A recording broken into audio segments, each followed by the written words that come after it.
Thank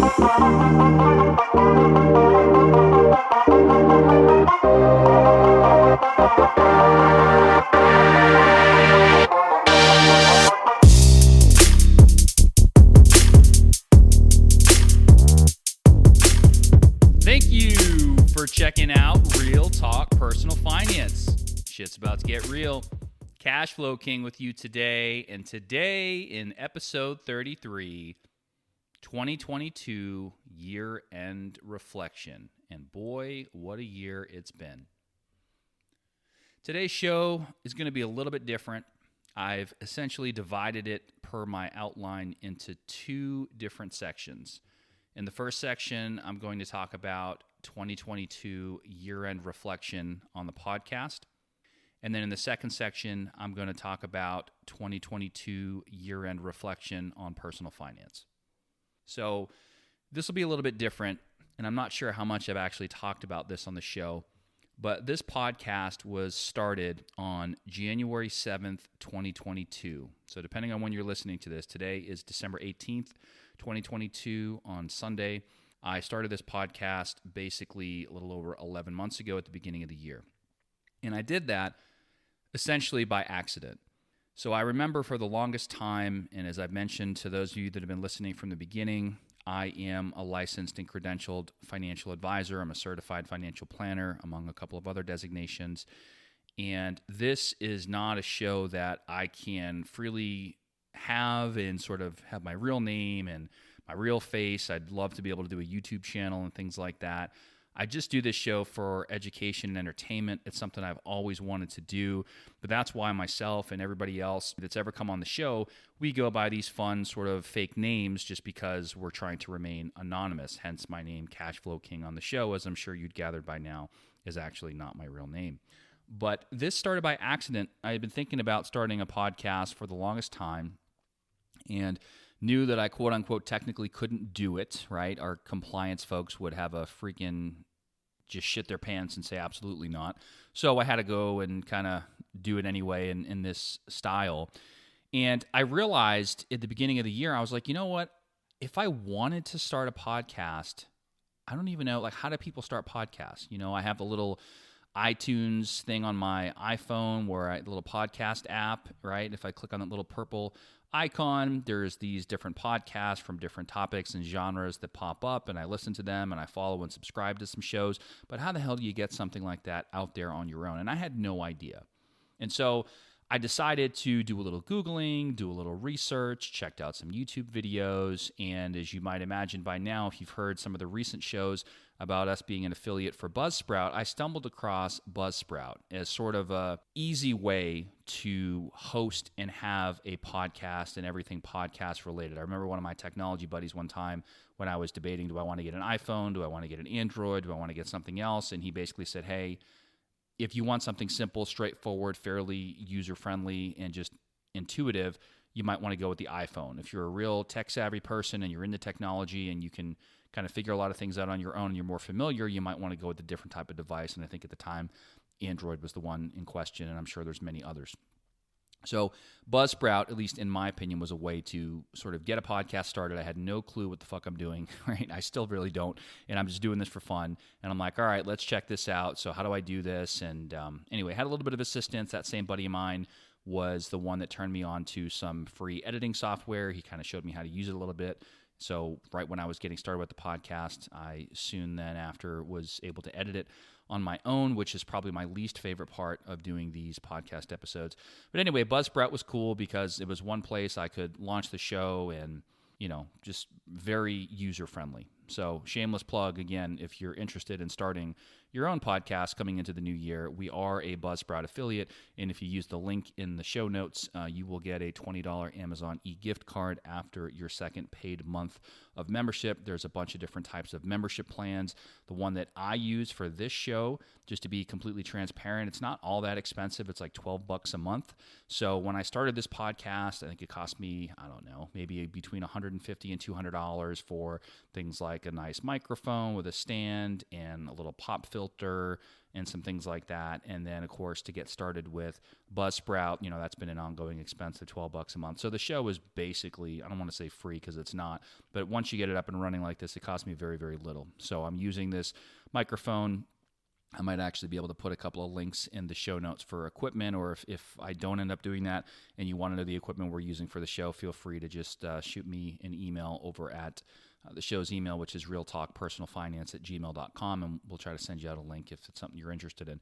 But the cost to get it started was really just a couple $100 and then like $12 a month, so it's really not that big of a deal. But this show was started essentially by accident, and I thought, you know what, I'm going to have some fun with it. I'm going to create a name. I'm just going to put this out there and see what it's all about and kind of go from there. And so here we are at the end of the year. Again, today is December 18th, 2022, and this is the 33rd episode of the show.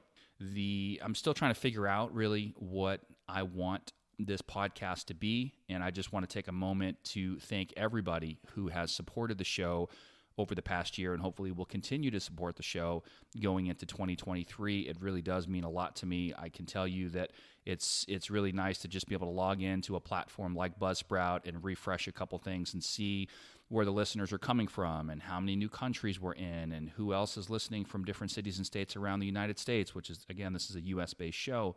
And that's been really fun for me to kind of see that grow over time. Quite frankly, I wish the listenership numbers were way higher than they actually are, but I certainly do appreciate each and every one of you that takes the time to listen to the show as the show comes out. As of today, we are currently in 23 different countries. So I think the last podcast episode with Cold Brew, we were at 22, if memory serves. And so the 23rd country that's now on the list is Turkey. So thank you for those of you in Turkey that are tuning into the show. Really appreciate that. And I know I've spent a lot of time at the beginning of each show, especially in the past, handful of shows or so, just acknowledging the different countries and how many more countries we're in or not. And I don't think I've focused enough on our U.S. listeners, which is the vast majority of our listeners. And so what I did, and I didn't realize I could do this at the time as I was preparing for today's show, I went back onto the Buzzsprout website, and there's ways to generate and download different reports. And I was able to download a report for basically all of the locations that are listening to the show, and I can see what the listenership is. And so when I log into, for those that aren't using or not familiar with Buzzsprout, when I log into the website, if I click around a little bit and get to a certain section, I can see the top listenership based on country, but also by city and state. But if there are a bunch of folks, for example, in one state listening to the show, but they're in several different cities within that state, California is a great example, it may not look like California is one of our top listening states out there because it's going off of city and state. And I'm not sure if that makes sense. But anyway, what I did, long story short, was get the report and went in Excel and messed around with it for a little bit and was able to come up with essentially the top 10 states based on total listenership. I didn't really focus on the cities, but any city in that particular state that had downloads and listenership in there that were included. And I have a list of the top 10 states for listenership in 2022. These are in alphabetical order, not based on listenership numbers, just for ease of the way that the report was by default. I just kept it that way. So I'm now going to read off to you the top 10 states in the United States of America based on listenership to the Real Talk Personal Finance Show in the year 2022.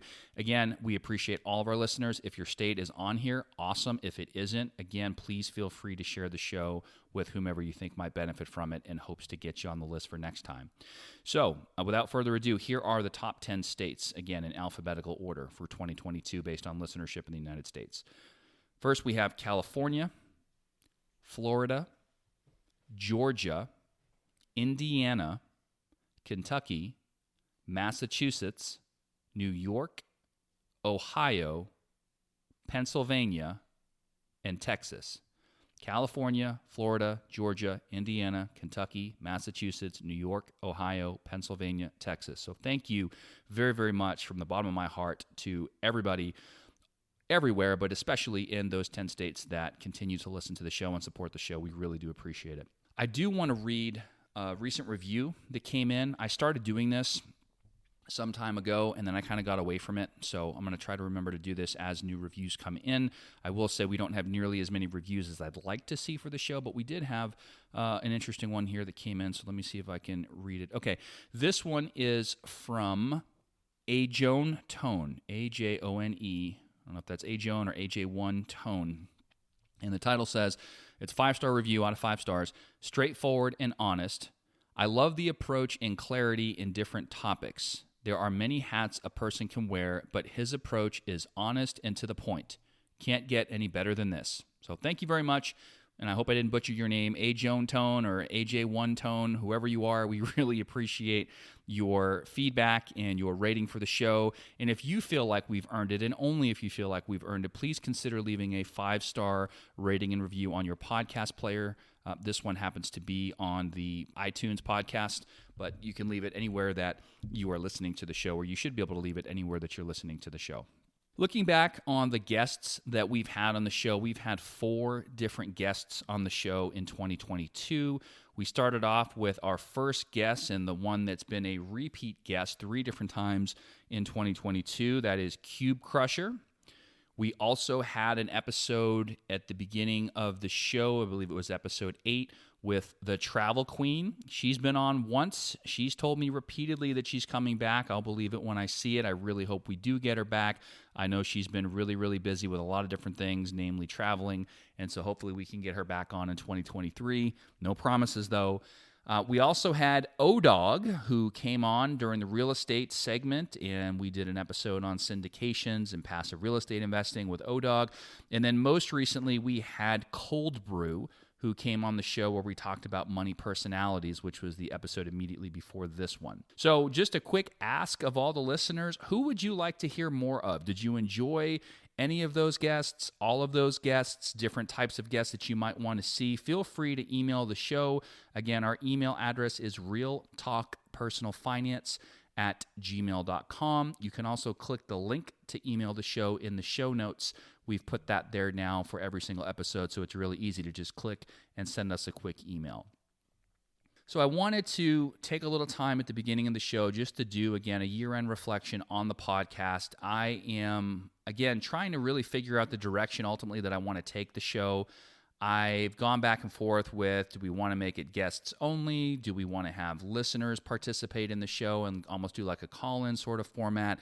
Do we want to make it where I'm just talking about a particular topic, or do we want to have some combination? And so far, for the most part, we've had a combination of me doing the shows myself and then bringing on different guests for different topics. Open to feedback and interested to see what you as the listeners think. After all, I do this show for entertainment and education purposes. I really do enjoy doing the show. I will say, despite our affiliate links in our newest one, there's a support the show. I don't know if you've seen it or not, but there's a support the show link, which I've never used this before, but I thought it was kind of funny, especially after we did our last episode with Cold Brew. That says support the show, and it's a link to a site called Buy Me a Coffee, where you can actually make a donation to the show and essentially buy us a coffee. And again, I thought that was very fitting with Cold Brew being on the last one. So we've not had any donations come in yet. Hint, hint. But no, seriously, if you'd like to support the show, we'd certainly appreciate it. It doesn't have to be anything much. It can literally just be a couple dollars. The show has, as of right now, made $0 for 2022, and that's okay. Again, I view it as a hobby, it's a minor expense, really, and I enjoy it, but it would be kind of cool to get a little bit of traction, a little bit of a following, and maybe have a month that goes by where we don't have to pay the $12 and our listeners' support kind of pours in a little bit and covers the very, very trivial cost for us. We'll see. Who knows? But I am kind of going back and forth with the direction of the show and what I want that to look like, and ultimately I want it to be what you as the listener would like it to look like. And of course, we can't please everybody, but if we see that there's an overwhelming sense or preference in one direction or the other, again, we're certainly open to that. And I am hoping to bring on some new guests for 2023. Again, no promises, but I'm doing my best as far as that goes. So that is pretty much the 2022 year-end reflection on the podcast. Any questions, comments, feedback, suggestions, we're all ears. realtalkpersonalfinance@gmail.com. All right, we're going to now transition into the second part of the show, which is sort of a 2022 year-end reflection on personal finance. And so Wasn't exactly sure what I wanted this section to look like, but I did sort of jot some things down and made a little bit of an outline for this section of the show as well. And I thought about 2022 and kind of what sort of transpired over the course of the year as we come into the end of the year, right? There's a lot of us that do certain goal setting exercises or reflection exercises or just kind of a year in review look at things and what went well, what didn't, why or why not. And so that's what kind of prompted today's show. This will probably be the last podcast episode of 2022, by the way. And so there were a few bullet points that came up and then some other things that I'll talk about as we go through here.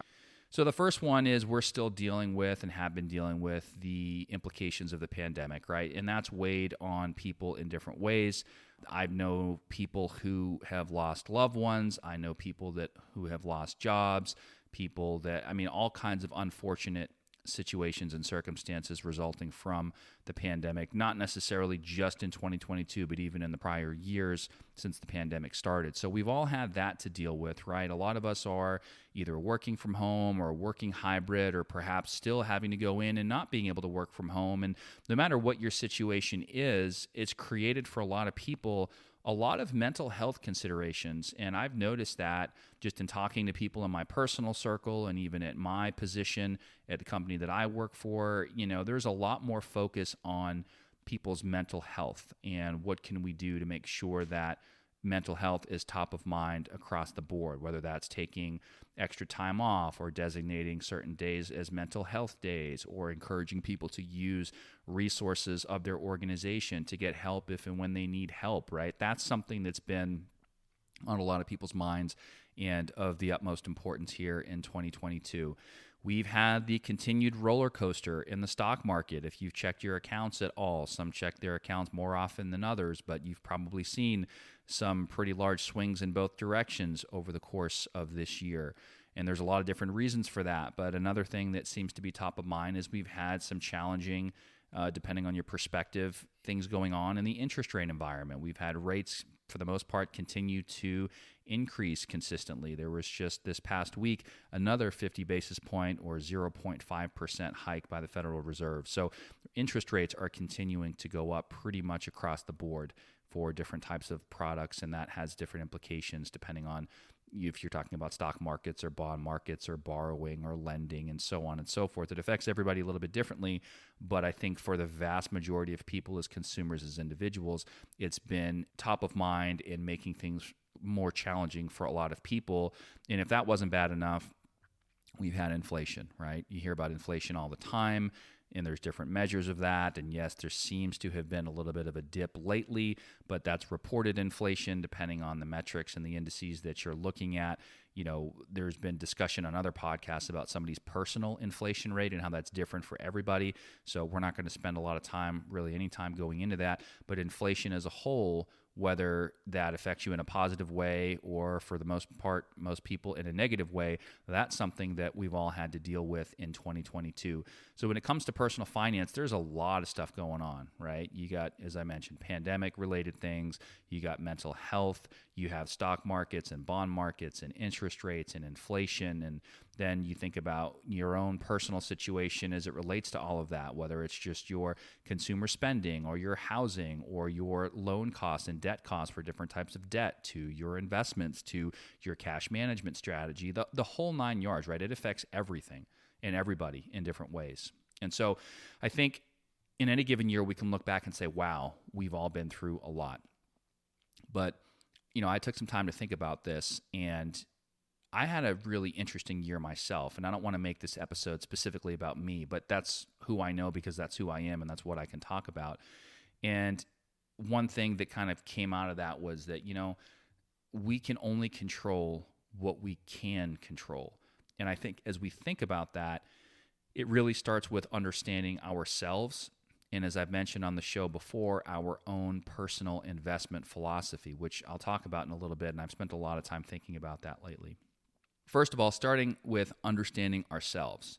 And quite frankly, one thing that I have not personally done a good job with this year, in my opinion, is along the lines of mindfulness and to some degree, goals, as embarrassing as that is for me to say. and really just having a certain sense of intentionality. And you could go down the list, but personally, I've had a roller coaster of a year physically, as far as my health goes, emotionally through just the year that we've all had, and even financially. I've had some pretty large financial changes in my life that I'm really, quite frankly, not used to. And so there's some really great things that happened in 2022, some really, really awesome things, and then some really crappy things that happened in 2022. And everybody's going through something. That's another thing that kind of came to mind. I don't want to get too much into detail, but one thing, once I started trying to become more mindful in 2022, mostly towards the end of the year, and the more observant I was, the more I was able to try to find the silver lining on certain things and take a look around and just have a sense of gratitude and appreciation for my situation and for my life and everything that I have going on. And I think all of us can do that, because there's always somebody out there that has it better than us or worse than us. Everybody is going through something, right? We all have our ups and downs and peaks and valleys. And I know this is a personal finance show and I'm getting a little woo-woo on you, but I think it's important to talk about these things, especially on an episode like today where we talk about year-end reflection. It's not all about money. It's not all about personal finance. I think that hopefully shone through a little bit when we had the last episode with Cold Brew on the different money personalities. And so I think a huge part, and I'm guilty of not really, I've mentioned this, but I've started to more so experience this and think about this a lot more in recent months, the personal aspect of personal finance and how it's just as much, if not more so, about psychology as it is about math and money and financial markets and things like that. And I think inherently we all sort of know that, but to actually experience that in your own life and to see some of those things play out makes it even that more real, that more palatable for everybody. And so upon reflecting about it all, one thing that sort of stood out to me is that I needed to have a general roadmap on how we're going to get to our goals, right? And I would say and argue that that's probably more important than the goals themselves in some cases, right? It's all about execution. What's the saying out there? I think it was maybe Mike Tyson or something to the effect of everybody has a plan until they get punched in the face or something like that, right? It is something that we need to be thinking about. And so part of me, the analytical part of me, the certified financial planner part of me, the CFP hat that I wear, thinking about all the different aspects of personal finance and all the different considerations and all the different types of strategies and all the different types of planning and all that stuff, right? If we just think about you have a client and they're going to have a financial plan. Well, what the fuck is a financial plan? That's different things to different people. And there's so many subsets of what a financial plan can be. And there's different thoughts and opinions about, so-and-so has a one-page financial plan versus this person has a whole 2-inch binder worth of shit that they're never going to look through because it doesn't fucking matter. And at the end of the day, I think just going back to basics, right? As we think about and going with the theme and the idea of goal setting in the context of mindfulness and being intentional and just really getting back to basics. That's kind of what I thought about, that it would be really helpful to go back to basics. And you don't have to have something that's perfect. You don't have to have something that is going to look good when you put it up on a pedestal. What you need to have is something that's actionable and something that you're actually going to live by each and every day, that's really not all that difficult to remember, not all that difficult to call up, not all that difficult to put together, but something that you can stick to going into, especially in this case, depending on when you're listening to the show, 2023. I used to set 5 goals every year, and I've been to multiple different goal-setting conferences and have binders and stuff, and I still reflect on that and go back and take a look at those. And there's different ways to do this. This is not designed to be an episode on goal-setting by any means, but one of the things that I would do every year is set 5 different goals, and they had to be from different categories and stuff like that. And most of the time that was okay, but then it got to the point where it's like maybe there were 1 or 2 that were consistently not being hit, and the others were consistently being knocked out of the park, so to speak. And I thought, you know what? I'm just going to pick 2 areas of life for 2023 that I want to focus on. And one of them in particular is very clearly directly tied to the show. The other one, maybe not so much, but everything is related in some capacity. And those 2 things are health and wealth.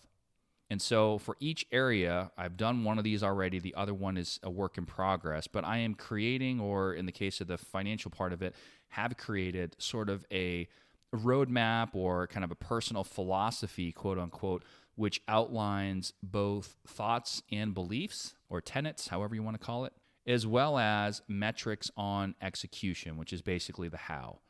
And so I'm going to put each one of these things in writing to personally hold myself more accountable and serve as a guide in 2023. And so I thought I'd take a few minutes just to talk about the personal investment philosophy part. Again, I'm still working through the health component, but being a personal finance show, I thought this would be a little bit more relevant to the listeners.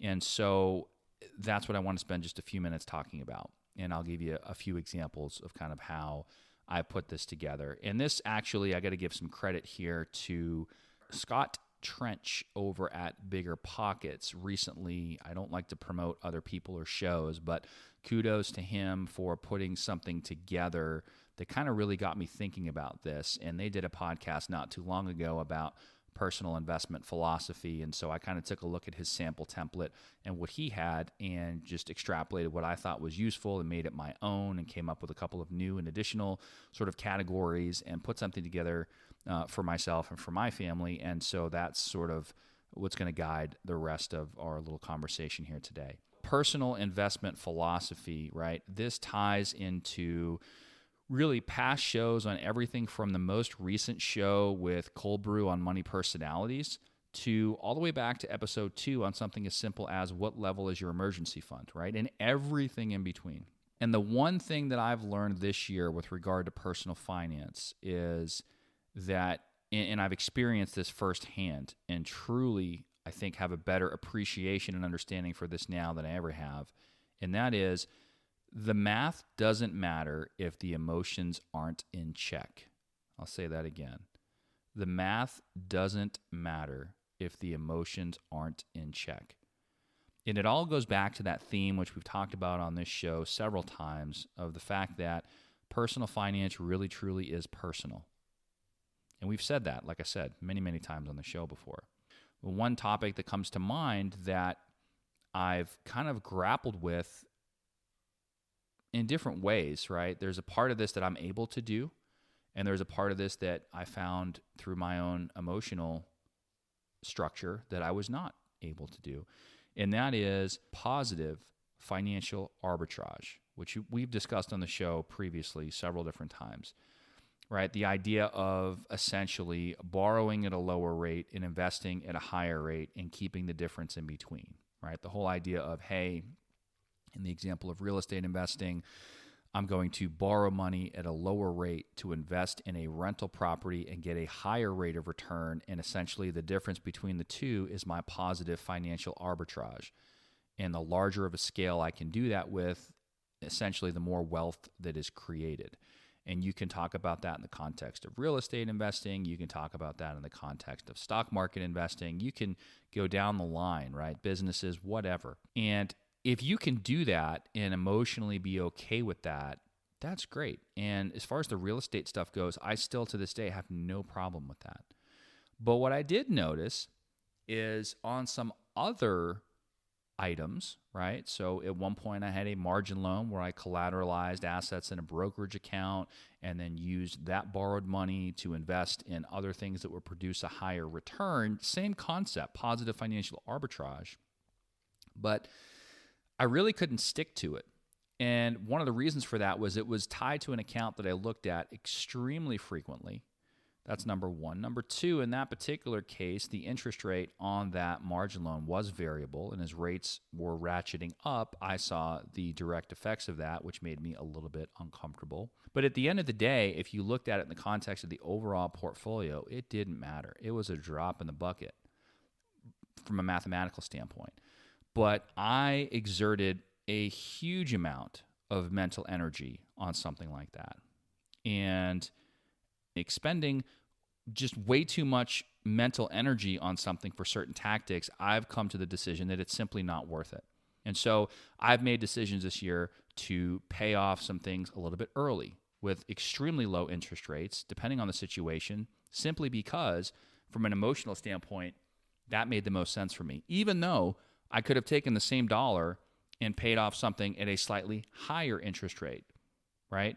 It just seems completely counterintuitive, but it all goes back to that what I just said, which is, essentially the math doesn't matter if the emotions aren't in check. If I'm expending just mental energy worrying about something I shouldn't be worrying about, but I can't get it off my mind because it's just a thorn in my side, then it doesn't matter what the math says. Like, I just need to go ahead and take care of that. And in this case, that's one of the things that I did coming into the middle and end of 2022. And it's not something that I think a lot of people would talk about, especially in my position, right? Doing what I do for a living. It's just something that, like, you just kind of learn to accept it. But we're all human and we all act on emotion at times. And so it is something that I've come to appreciate more and more as time has gone on. So again, positive financial arbitrage means nothing if it causes you to expend too much mental energy in order to stick to the strategy. So I kind of learned that, I guess, the hard way in a sense in 2022 myself, because I was expending too much mental energy and finally just had to pull the trigger and kill off some low interest rate loans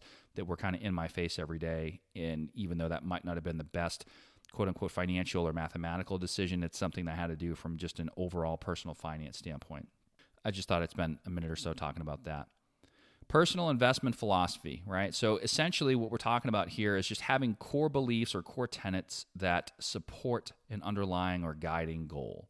And so this personal investment philosophy also can have, however you want to define it, a target state or some sort of concrete financial goals that you want to have, right? And it all goes back to controlling what you can control. So one of the things I used to do was, have a net worth goal, for example. Well, I want my net worth to be at least X number of dollars by the end of this particular time frame, which is fine, and that's still something important to track. However, if a good portion of your assets are in investments that are variable and subject to fluctuations, especially if those fluctuations can go downward, then is it really fair to punish yourself by not meeting that goal in a particular year because of poor investment performance, even though you've done everything you could that you could control? You've made certain contributions. You've made certain investments. You've done certain things that were quote unquote right. But at the end of the day, the results essentially would tell you, if you weren't looking at it more clearly or closely, that you failed, even though you really didn't, right? So I took some of those things out and instead put in some metrics that I can control. And I'll read off some examples to you here in a few minutes, and hopefully this will make a little bit more sense. So in support of these financial goals or this target state, there's several sections that essentially outline how each area will support those goals. Again, going back to the how, and I haven't done it yet, but I am going to be doing in the next week or two the same thing on the health front. So as far as the investment philosophy goes, right, you can set this up in a multitude of different ways, but I have, sort of a overwhelming goal of building and maintaining a financial position that sustains permanent financial abundance and provides lifestyle freedom and flexibility. That's the ultimate goal. So pretty much I want a fortress balance sheet that is going to make sure I stay where I need to be forever, that's going to let me do what I want, when I want, and have that flexibility. That's what it's all about. And it's sort of a somewhat different concept because, and I've even had a client spouse one time say to me, his goal was to have $1 million in his 401k. But why? Right? And it was just some kind of artificial, pulled it out of his ass number that was aspirational for him. And, and I understand that. But at the end of the day, it had nothing to do with their lifestyle, their expenses, what they want to do, how much they actually needed. It was more so about, look at my trophy, here's $1 million plus in a 401k plan, which there's nothing wrong with that. But the goal essentially had no meaning other than an accomplishment that really didn't accomplish anything because it wasn't tied to goals. And obviously we had a conversation around that and drilled down, and we're going to just leave that alone for the sake of time and in the interest of today's podcast being a reflection podcast. But as far as this investment philosophy goes that I put together, right, that is essentially the goal, to have a very strong financial position that ultimately provides lifestyle freedom and flexibility. That's what we want, and that's what we're going for. So along those same lines, right, what are some of the core beliefs or core tenets, not tenant like a renter, but tenet, T-E-N-E-T. What are some of the core tenets or beliefs in order to kind of support that? Like, what is your mindset look like as far as that goes? And so I wrote down 4. First one is that positive cash flow is vital and provides a margin of safety. And I know certain people, Cube Crusher and others, may disagree with that, but I really truly believe that having positive cash flow and providing that margin of safety is just absolutely crucial. So that's the first core tenet. Positive cash flow is vital and provides a margin of safety. Number 2, market volatility is to be expected and not feared. Number 3, all investments should strive to provide life, freedom, and flexibility. Number 4, consistently investing through all market cycles is imperative. So those are the 4 core tenets that we have. Positive cash flow is vital and provides a margin of safety. Market volatility is to be expected and not feared. All investments should strive to provide life, freedom, and flexibility. And consistently investing through all market cycles is imperative.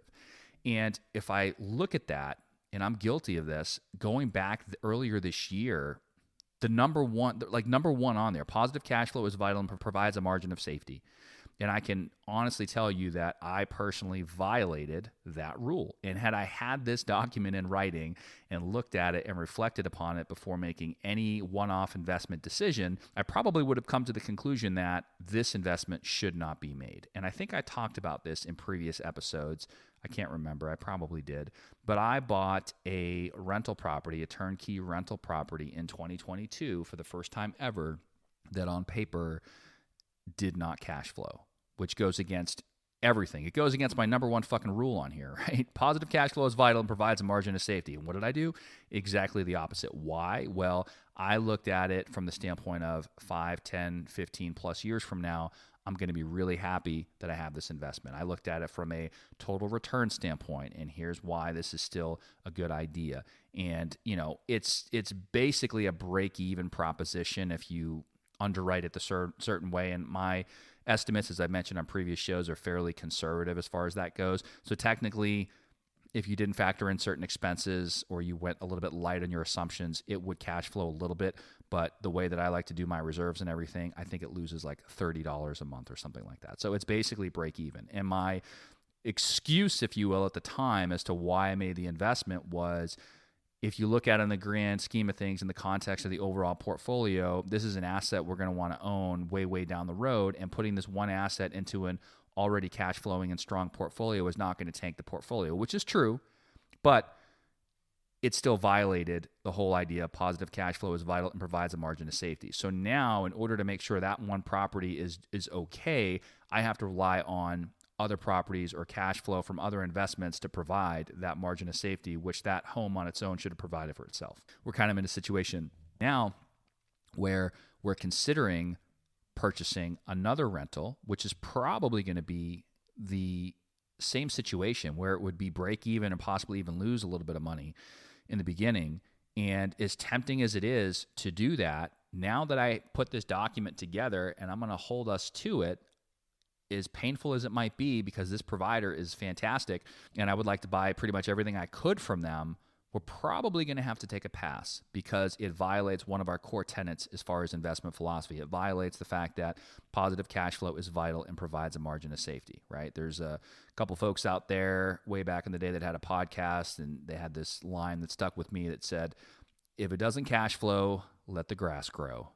And that's something that I'm going to have to stick to now because I am feeling a little bit of pressure from that one home. Not the $30 a month necessarily, but the way that it was financed, the way that it was purchased, what that did. I'm not going to get into excruciating detail, but the point is, I will fully admit, at least looking back at it, a few months after it happened, I think I made a mistake there. And I'm totally fine with admitting that and saying that. Even, again, as somebody in my position, like, oh, Cash Flow King, you should have known better. And maybe 20 years from now, I'll be singing a different tune. And in the grand scheme of things, it's probably not going to matter. But if I had this investment philosophy in front of me and I had these core tenets outlined in writing like I do now, I still knew what I wanted in the back of my mind. But now that I can see it staring me in the face and I can look at it and say, does it meet these criteria? And if the answer is no, then fuck it. Like, we're not doing it. So that's just something that came up. Then below that, so I have the goal at the top, the core tenets are next, and then below that I have sort of a target state, right? Where do we want to be by the end of the year, right, or at any given point during the year. And I have a couple of bullet points there about maintaining a certain amount of cash reserves for personal, maintaining a certain amount of cash reserves for business, having at least a certain number per month of free cash flow from these types of investments. And then finally, I have a bullet point on keeping expenses under a certain number per month. So things that can be controlled. We can control our cash position. And if that changes, we do everything we can to get back to where we need to be with that cash position, right? We want to only buy investments that are going to improve that, at least in our case, based on these goals and tenets, these free cash flow numbers, right? I'm not going to buy a rental property that's going to break even or, lose a couple dollars a month. That just doesn't fit with what we're trying to do. Even if in the long term, everything's going to turn out fine, going back to, well, what's the goal? We want lifestyle freedom and flexibility. So does buying that property in this case, does buying that turnkey rental contribute towards that goal or not? And quite frankly, the answer is no, it doesn't. It doesn't provide freedom and flexibility today. It probably will in 5, 10, 15, 20 years. But if I want as much freedom and flexibility as I can have today, then it needs to at least pay for itself and then some today. It needs to have positive cash flow right away. So that was a mistake, but it is what it is. You live and you learn. Next, we have a section on cash management. And so I have a little phrase there that cash management is about maximizing flexibility and yield. And I have certain targets or thresholds that we need to maintain a certain range in a particular type of account. And then anything above that range to X number of months goes into a different type of account. And anything over that goes into another type of essentially cash management tool / I don't know if you want to call it an investment, but anything over that goes in a different bucket. So that's very in your face, like, here's exactly how this is going to work so that there's no confusion. Well, we have this much, so we can invest in that. Well, wait a minute. Let's go back to the cash management strategy and make sure that all these things are met. Okay, great. If those are all check the box, great. Now we can move on to whatever it is that, is next. I have a section on taxable stock market investments, and I do have a target of a certain balance that I'd like to have in those types of accounts, right? But again, we can't necessarily control that, as I mentioned earlier on the net worth example, but it says, okay, we're going to use this account and build a portfolio in this way, and we're going to reinvest dividends into that portfolio, and margin loans will be allowed if and only if certain conditions are met. So we know exactly what that looks like. And then finally, I have a section at the bottom on real estate investments, right? And I have a little phrase next to that that says create cash flow while building long-term wealth. And I have a target for the number of units that we would like to have that provide positive cash flow. So not buying a unit like I did this year just to buy a unit and hope that it's going to work itself out, but buying them if and only if and only when it makes sense to do so because it has positive cash flow. So that's one bullet. The next one is I have a minimum targeted range of invest at least X number of dollars to Y number of dollars in each syndication investment. So I've made some syndication investments when I first got started, when I didn't really have as much on the lower end of the scale. And quite frankly, a lot of them are a pain in the fucking ass. So now what I'm trying to do is, now that I don't want to say I'm playing in a different league, but I am playing in a slightly different league where there's some more dollars to be invested and some more experienced operators that are out there that do have higher minimums that I am able to qualify for. And so I really want to focus on building positions with a couple of those select operators and doing bigger investment amounts into each syndication. So I'm not waiting on a K1 from some syndication that's really not going to have a material difference as far as financial performance goes on things, right? If I'm going to put a small amount of money in there and it's not really going to make a difference, then why complicate my life? I just don't want to do that. So more of a focus on getting bulkier and beefier in certain areas as opposed to doing a bunch of tiny little, investments. And then finally, I have a particular type of investment that I did several years ago that I do not have any interest in at this time. So I kind of have that on there under the real estate investment section so that if something just happens to pop up and it sounds good and there's a sizzle and whatever else, that it's pretty much like, no, we're not going to do that because we've already made that decision up front. So I thought that was kind of cool. Again, it's not anywhere near a full financial plan by any means. It's really just a one-pager that has a goal, some core tenets, target state where we want to be, and then a couple of chunks and a couple of categories on different things, whether it's cash management, stock market investments, and real estate investments. And yours might have businesses. It might have other types of side hustles. It might have a whole host of different things. It might look completely different. But I thought it was kind of cool to have that. So if anybody wants that sort of as a template, I'm happy to share that with you. I'll remove, my specific numbers, but just kind of give you the general guideline and kind of how I broke that down. You feel free to email the show. Again, it's realtalkpersonalfinance@gmail.com. Happy to shoot that over to you. And I think that is about all I had for today. So again, today's show was a 2022 year-end reflection. First was on the podcast for the first little bit, and then the last part was just on personal finance overall. And I understand and realize I'm being a little bit vulnerable with the listeners here, and I hope that that is okay with you guys, and you can certainly appreciate that, because I think it's important for us to really take a hard look at ourselves, a hard look at our lives, a hard look at our goals. And it's okay if we're not where we want to be, or we've had some hiccups along the way, or there's some things that we need to fix or change, right? We all go through that. Nobody's perfect, not even the cash flow king who just bought some fucking negative cash flow this year. So don't worry about that, right? We all have shit going on, and I think it's good to really take the time to reflect in our lives. Hopefully, if you haven't done that yet, coming into the end of the year and, the holiday season, and, there's a lot going on and things are generally upbeat, it's a really good time to assess the year that you've had, look forward to the year ahead, reflect on all aspects of life. Hopefully, you've gotten something out of this episode that will help you do that as you go through that process on your own. We will be back probably with the next episode sometime in January of 2023. I believe, as I said earlier, this will be the last episode of 2022. We welcome all suggestions, feedback, show ideas, guest reviews, or who you'd like to hear more of, all of that stuff.